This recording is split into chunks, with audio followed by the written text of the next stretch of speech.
সবাইকে আমন্ত্রণ এনবিএস আন্তর্জাতিক সংবাদে। শুরুতে NBS24.org শিরোনাম। আগ্রাসী চীনের নজর শুধু তিব্বতেই নয়, ভারতকে বেগ দিতে একাধিক রণকৌশল। ইরানের ইউরেনিয়াম সমৃদ্ধ করার অধিকার কেড়ে নিতে হবে, বললেন ট্রাম্পের ঘনিষ্ঠ মার্কিন সিনেটর। মিয়ানমারের বেশ কিছু স্থানে সান্ধ্য আইন জারি করেছে সেনা সরকার। 42 বছরের ব্যর্থ নীতি পরিহার করার সময় এসেছে, বাইডেনকে ইরান। সিনেটে ট্রাম্পের বিরুদ্ধে অভিশংসন শুরু হচ্ছে আজ। জাতিসংঘ মানবাধিকার কমিশনে ফের যোগ দিচ্ছে যুক্তরাষ্ট্র। ইয়েমেন যুদ্ধ বন্ধ করতে চাইলে সৌদিকে সমরাস্ত্র সরবরাহ বন্ধ করুন, বলছে ইরান। কংগ্রেস দল বিজেপি ও আরএসএসকে ভয় পায়, মিম কেবল আল্লাহকে ভয় পায়, বললেন আসাদুদ্দিন ওয়াইসি। এবং পরমাণু সমঝোতার ভবিষ্যৎ আমেরিকার উপর নির্ভর করছে, বললেন ইরানের পার্লামেন্ট স্পিকার। দর্শক, এতক্ষণ শুনছিলেন শিরোনাম, এবার বিস্তারিত। চীনের নজর শুধু তিব্বতেই নয়, লাদাখের সেনা ঘাঁটিগুলির সাপ্লাই লাইন আরও মজবুত করতে এবার চীনের নজর তিব্বতে। স্বশাসিত এই অঞ্চলে বিপুল সামরিক ও সাধারণ নির্মাণের প্রমাণ ধরা পড়েছে উপগ্রহ চিত্রে।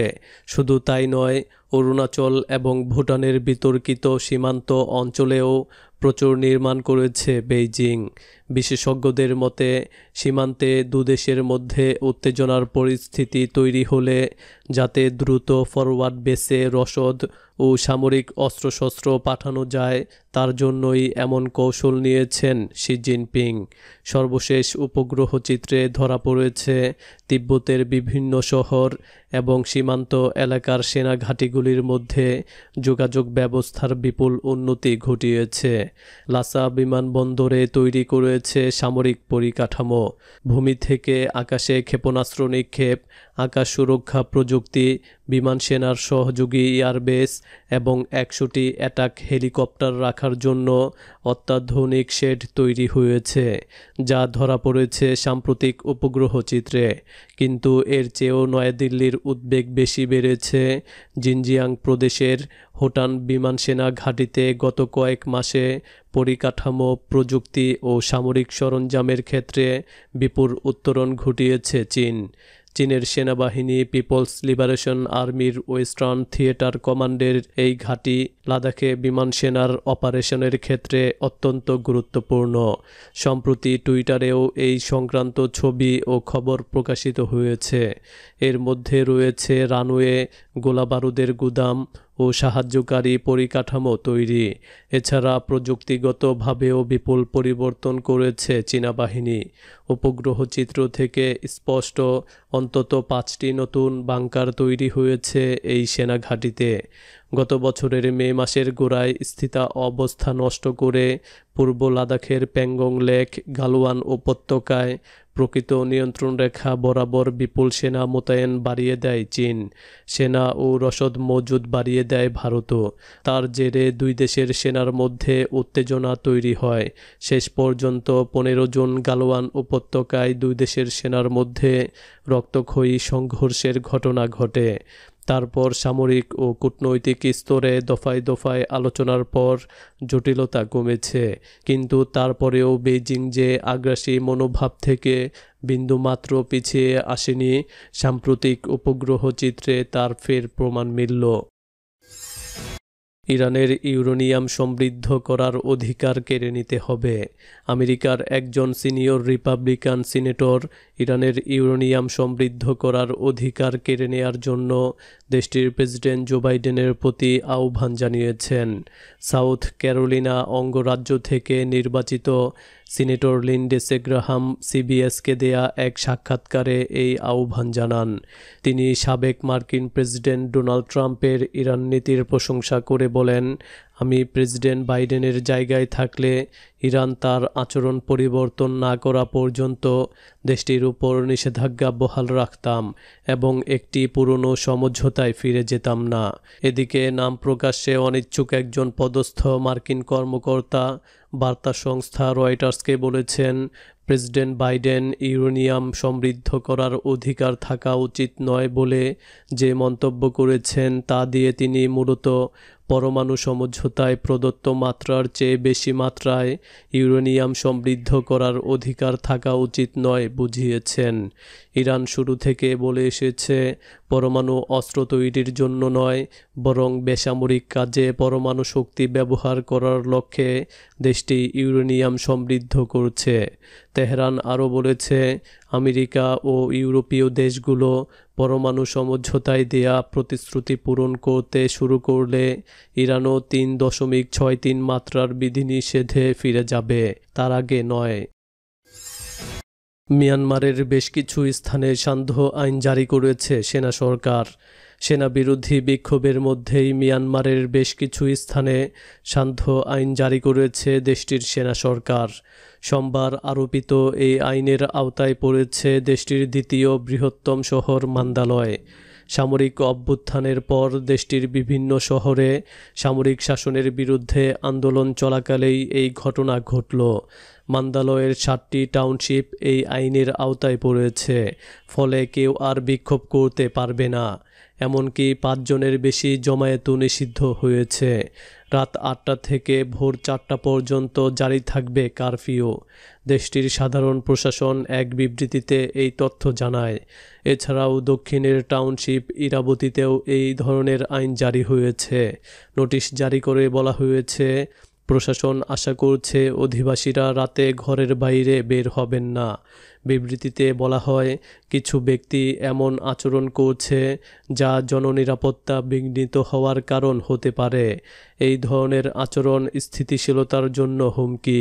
এই ধরনের ঘটনা হতে পারে দাঙ্গার কারণ। এ কারণেই আমরা জমায়েত করেছি, গণজমায়েতে বক্তব্য দিচ্ছি, যানবাহন ব্যবহার করে বিক্ষোভ এবং মিছিল নিষিদ্ধ করেছি। অভ্যুত্থানের পর থেকে এখন পর্যন্ত বড় ধরনের শক্তি প্রয়োগ করেনি মিয়ানমারের জান্তা। এর সুযোগ নিয়ে ইয়াঙ্গুন সহ বড় শহরগুলোতে বিক্ষোভ হচ্ছে। এ খবর জানিয়েছে চ্যানেল নিউজ এশিয়া। 42 বছরের ব্যর্থ নীতি পরিহার করার সময় এসেছে। ইরান আমেরিকাকে সতর্ক করে দিয়ে বলেছে, গত 42 বছর ধরে দেশটি ইরানের বিরুদ্ধে হুমকি ও চাপ প্রয়োগের নীতি গ্রহণ করে সম্পূর্ণ ব্যর্থ হয়েছে এবং এ থেকে বর্তমান প্রেসিডেন্ট জো বাইডেনের শিক্ষা গ্রহণ করা উচিত। ইরানের আণবিক শক্তি সংস্থার প্রধান ও সাবেক পররাষ্ট্রমন্ত্রী আলী আকবর সালিহি সোমবার ইরানের কাজভিন শহরে এক অনুষ্ঠানে এ মন্তব্য করেন।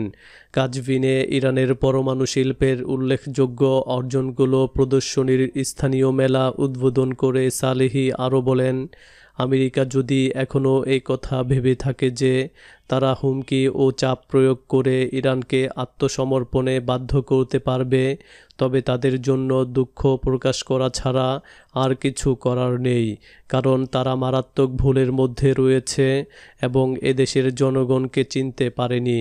ইরানের আণবিক শক্তি সংস্থার প্রধান বলেন, তার দেশকে ধ্বংস করার জন্য আমেরিকা সাদ্দাম, মুনাফেকিন গোষ্ঠী এবং আইএসকে লেলিয়ে দিয়েছে, কিন্তু এসব গোষ্ঠীর পরিণতির কথা বিশ্ববাসী জানে।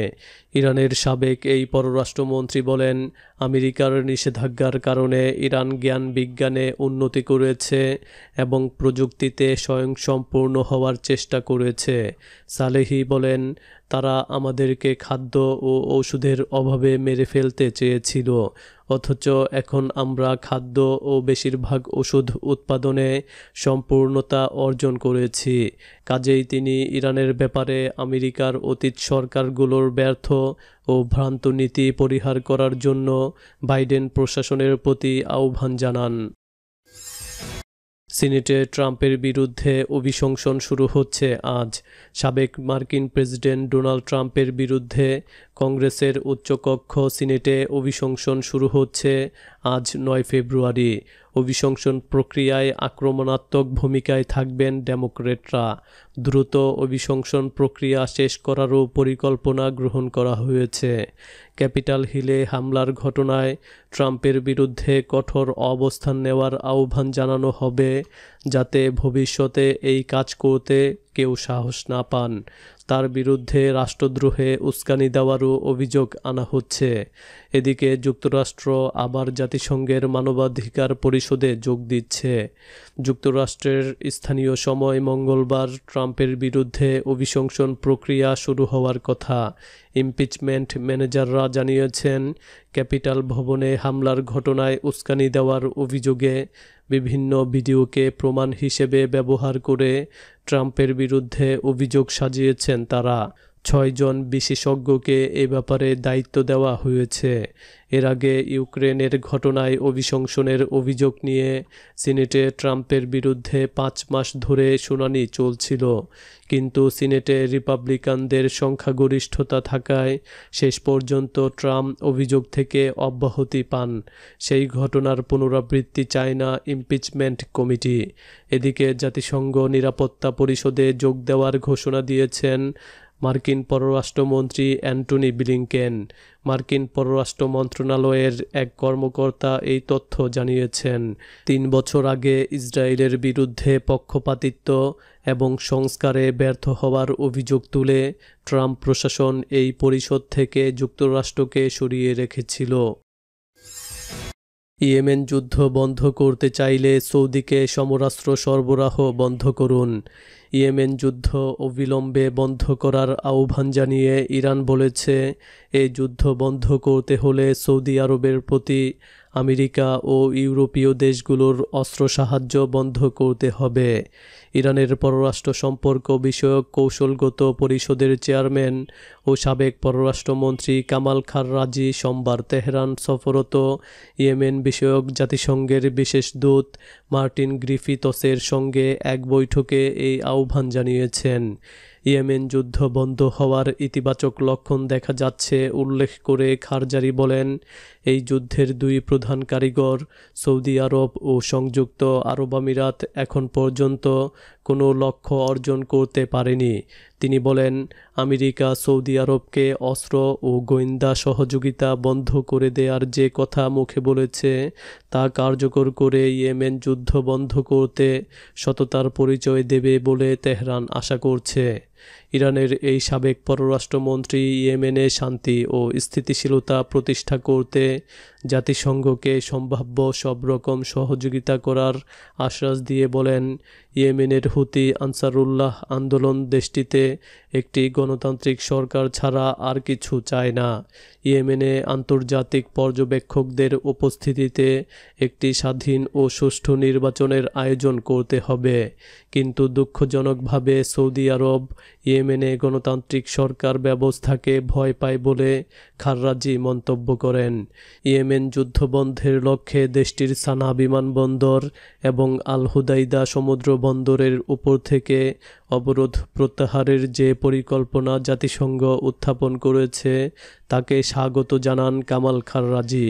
তিনি গোটা ইয়েমেনের উপর থেকে সৌদি নেতৃত্বাধীন অবরোধ প্রত্যাহারেরও দাবি জানান। ইরানের এই শীর্ষস্থানীয় নীতি নির্ধারকের সঙ্গে সাক্ষাতে গ্রিফিথস বলেন, মার্কিন সরকার ইয়েমেন যুদ্ধে সহযোগিতা বন্ধ করে দেওয়ার ঘোষণা দেয়ায় সত্যিকার অর্থে ইয়েমেনে শান্তি প্রতিষ্ঠার সুযোগ সৃষ্টি হয়েছে। কংগ্রেস দল বিজেপি ও আরএসএসকে ভয় পায়। ভারতের মজলিস-ই-ইত্তেহাদুল মুসলিমিন মিম প্রধান ব্যারিস্টার আসাদুদ্দিন ওয়াইসি এমপি প্রধান বিরোধী দল কংগ্রেস সম্পর্কে বলেছেন, কংগ্রেস দল বিজেপি ও আরএসএসকে ভয় পায়। রবিবার বিজেপি শাসিত গুজরাটের আহমেদাবাদে এক নির্বাচনী সমাবেশে বক্তব্য রাখার সময়ে তিনি ওই মন্তব্য করেন। ওয়াইসি বলেন, মজলিসের এক একজন সদস্য কেবলমাত্র আল্লাহকে ভয় পায়, কোনো মানুষকে তারা ভয় পায় না, তা সে যেই হোক না কেন, এমনকি বর্তমান প্রধানমন্ত্রী নরেন্দ্র মোদী হোক না কেন। প্রধানমন্ত্রী হিসেবে তাকে আমরা সম্মান করি, কিন্তু ব্যক্তি নরেন্দ্র মোদীকে আমরা কখনো ভয় পাই না এবং পাবও না ইনশাল্লাহ।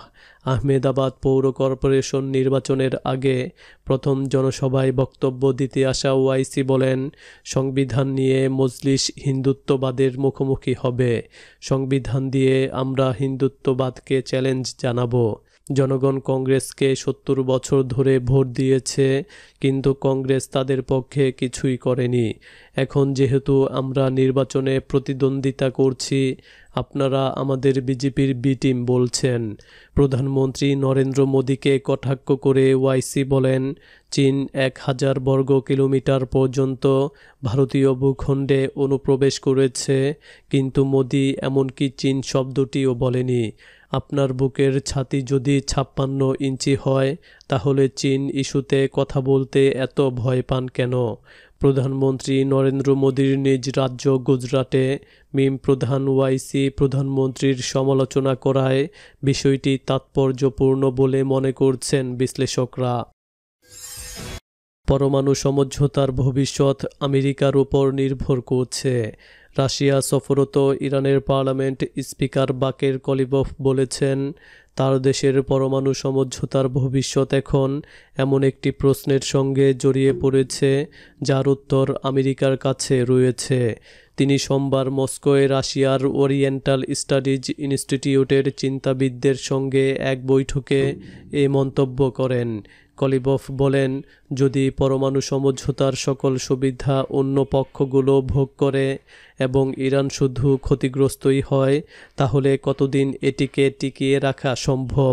ইরানের পার্লামেন্ট স্পিকার সুস্পষ্ট করে বলেন, তার দেশের প্রধান দাবি হচ্ছে পরমাণু সমঝোতা অনুযায়ী ইরানের উপর থেকে এমনভাবে সব নিষেধাজ্ঞা প্রত্যাহার করতে হবে যাতে ইরানি জনগণ তার সুফল অনুভব করতে পারে। শুধুমাত্র তা করতে পারলেই পরমাণু সমঝোতা পুনরুজ্জীবিত করা সম্ভব হবে। কলিবফ আঞ্চলিক দেশগুলোর সঙ্গে, বিশেষ করে রাশিয়ার সঙ্গে ইরান সহযোগিতা আরও শক্তিশালী করতে আগ্রহী বলেও তিনি মন্তব্য করেন। ইরানের পার্লামেন্ট স্পিকার আরও বলেন, অর্থনৈতিক ও প্রযুক্তিগত খাতসহ নানা ক্ষেত্রে তেহরান ও মস্কোর মধ্যে বহু বছর ধরে সহযোগিতা রয়েছে এবং এই সহযোগিতা আরও শক্তিশালী করতে হবে। দর্শক, এই ছিল এখনকার মতো। আমাদের পরবর্তী সংবাদ দেখার আমন্ত্রণ জানিয়ে বিদায় নিচ্ছি আমি শফিউল আলম আরাফ।